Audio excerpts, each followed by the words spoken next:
राधे राधे। श्री शिवाय नमस्तुभ्यम। देखो, जैसे कि हम भगवान के अवतारों की कथा आपको सुना रहे हैं और अब आज से सावन का महीना शुरू हो गया और भगवान की कथाएं सुनने से बहुत ही अच्छा रहता है। 2 दिन मेरा भी ज्योतिष सम्मेलन है, इससे फ्री हो जाऊं, भोपाल में ही है, तो फिर मैं शिवपुराण की कथा भी सुनाऊंगी। तो अधिक से अधिक लोग जो भी भगवान के भक्त हैं, सनातनी धर्म से जुड़े हुए हैं, सनातन धर्म से, भगवान की कथा सुने, आगे भी शेयर करें, लाइक करें, कमेंट बॉक्स में ज़रूर राधे राधे लिखा करें। आपको देखो, जितना ये कोई पैसे नहीं लगते, ना सब्सक्राइब के, ना राधे राधे लिखने के। जो रिचार्ज करना होता है महीने का, वही रिचार्ज होता है, लेकिन मुझे मोटिवेशन मिलता है इससे कि हाँ चलो, कमेंट बॉक्स में लोगों ने राधे राधे लिखा है या कुछ भी, भगवान जिनको मानते हैं, इष्ट देव को, राधे राधे, हनुमान जी, कुछ भी, श्री राम, कुछ भी लिख सकते हैं, देवी माता की जय, इस तरह से।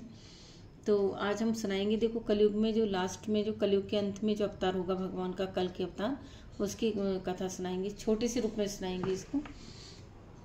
कलयुग के अंत में जब सत्पुरुषों के घर भी भगवान की कथा में बाधा होगी, ब्राह्मण, क्षत्रिय, वैश्य पाखंडी हो जाएंगे और शूद्र राजा होंगे। यहाँ तक कहीं से स्वाहा, स्वधा और वशटकार की ध्वनि नहीं सुनाई पड़ेगी। राजा लोग प्राय लुटेरे हो जाएंगे। तब कलयुग का शासन करने के लिए भगवान बालक रूप में समल ग्राम में विष्णु यश के घर में अवतार ग्रहण करेंगे। परशुराम जी उनको वेद पढ़ाएंगे, शिव जी शास्त्रज्ञों का संधान सिखाएंगे, साथ ही एक घोड़ा और एक खड़क देंगे।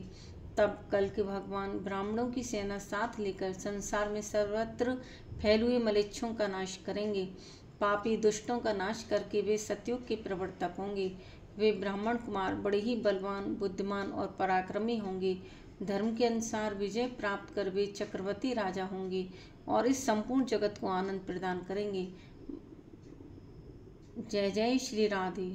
ये हमने भगवान के कल के अवतार की कथा सुनाई कि कहाँ भगवान जन्म लेंगे कलयुग के अंत में। इस बारे में एक कथा और इसी में सुना देते हैं, श्री व्यास जी के अवतार की कथा। भगवान ने, विष्णु ने, व्यास जी का भी अवतार भगवान विष्णु का ही हुआ है, तो उसके बारे में भी हम कथा सुनाएंगे। चेद देश के राजा, श्री व्यास जी के अवतार की कथा।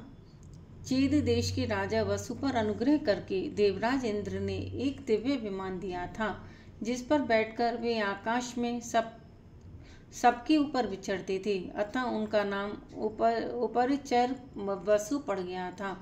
एक बार राजा उपरचर वसु अपनी ऋतु स्नाता पत्नी गिरका को, जिसने पुत्रोत्पत्ति की कामना से उचित समय पर समागम की प्रार्थना की थी, उसे छोड़कर मृगया के लिए वन में चले गए।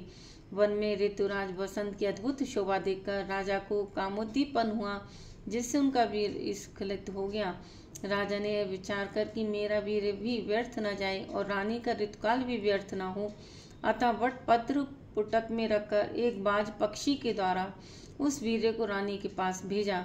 संयोगवश मार्ग में एक दूसरे बाज ने संघर्ष हो जाने के कारण वह वीर यमुना नदी में गिर गया, जिसे ब्राह्मणी के शाप से मछली रूप धारणी अद्रिका नाम की अप्सरा पी गई। और कालांतर में जब मत्स्य जीवी मल्लाहों के जाल में, राधे राधे, मल्लाहों की जाल में वह मछली फंसी और मछुओं ने उसके पेट को चीरा, तो उसमें अत्यंत सुंदर एक पुत्र और एक कन्या रत्न को पाया। मछुओं ने उन दोनों संतानों को राजा उपरचर वसु को निवेदन किया। राजा ने पुत्र तो स्वयं ले लिया, जो आगे चलकर मत्स्य नामक धर्मात्मा राजा हुआ। कन्या की शरीर से मछली की दुर्गंध आती थी, अतः उसे दासराज नामक मल्लाह को सौंप दिया। वह रूप के साथ साथ सत्य से युक्त थी, अतः उसका नाम सत्यवती नाम पड़ा। एक बार तीर्थ यात्रा के उद्देश्य से विचरने वाले महर्षि पराशर ने उसे देखा, तो शुभ संयोग देखकर बुद्धिमान पराशर ने उसके साथ समागम की इच्छा प्रकट की। सत्यवती ने संकुचित होकर अपने कन्यात्व के दूषित दिन होने के कारण नदी के आर पार दोनों तटों पर उपस्थित लोगों द्वारा देखे जाने तथा अपने शरीर से मछली की सी दुर्गंध निकलने की बात कही। समर्थ ऋषि ने तीनों कठिनाइयां तत्काल दूर कर दी, आशीर्वाद दिया, तुम्हारा कन्या भाव सुरक्षित रहेगा। शरीर से सुंदर सुगंधि निकलेगी जो 1 योजन तक फैलेगी, और कोहरा की सृष्टि कर चारों ओर अंधेरा कर दिया। तब तो वरदान पाकर प्रसन्न हुई सत्यवती ने उन अद्भुत कर्मा महर्षि पराशर के साथ समागम किया और तत्काल ही एक शिशु को जन्म दिया। यही शिशु पराशर जी से उत्पन्न होने से पराशर, यमुना जी के द्वीप जल से घिरे भूभाग में उत्पन्न होने से द्वैपायन, वेदों का व्यास विस्तार करने से वेदव्यास नाम से विख्यात हुआ। बोलो वेदव्यास भगवान की जय। इन्होंने माता जी से कहा, आवश्यकता पड़ने पर तुम मेरा स्मरण करना, मैं अवश्य दर्शन दूंगा। इतना कहकर माता की आज्ञा ली श्री व्यास जी ने तपस्या में मन लगाया। श्री व्यास जी ने देखा कि प्रत्येक युग में धर्म का एक एक पांव लुप्त होता जा रहा है, मनुष्यों की शक्ति और आयु क्षीण हो चली है।